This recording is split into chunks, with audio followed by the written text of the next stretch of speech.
Hello everyone කොහොමද ඔයාලට මම ඊයේ වීඩියෝ එකක් ෂෙයා කරා මගේ මේ සැරේ බැච් එකට ගන්න දරුවන්ට මම 100%ක් නොමිලේ තමයි ඉගෙනවීම කටයුතු කරන්න කියලා. ඉතින් ඒ වීඩියෝ එක ගොඩක් අය ෂෙයා කරලා තිබුණා. ඉතින් හැමෝටම ගොඩක් ස්තුතියි.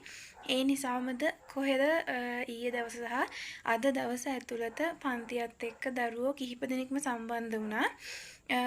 දරුවෝ පන්තියට සහභාගී කරගත්තා. ඊයේ දවසේ ආරම්භක දේශනය පවත්වන්නත් පුළුවන් වුණා.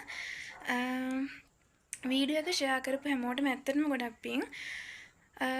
ඔය වගේ පොඩි දරුවෝ පිරිසක් නෙමෙයි ලංකාවේ ඉන්නේ ආර්ථික අපහසුතාව තියෙන සහ ඉගෙන ගන්න දක්ෂතාවයේ තිබුණත් ආර්ථික ප්‍රශ්න නිසා ඉගෙන ගන්න අමාරු දරුවෝ. ඉතින් ඒ වගේ දරුවෝ ඉන්නවා නම් ඒගොල්ලෝ මට කන්ටැක්ට් කරලා දෙන්න. මට පුළුවන් උපරිමයෙන් මගේ පැත්තෙන් වෙන්න ඕන දේ මම කරනවා.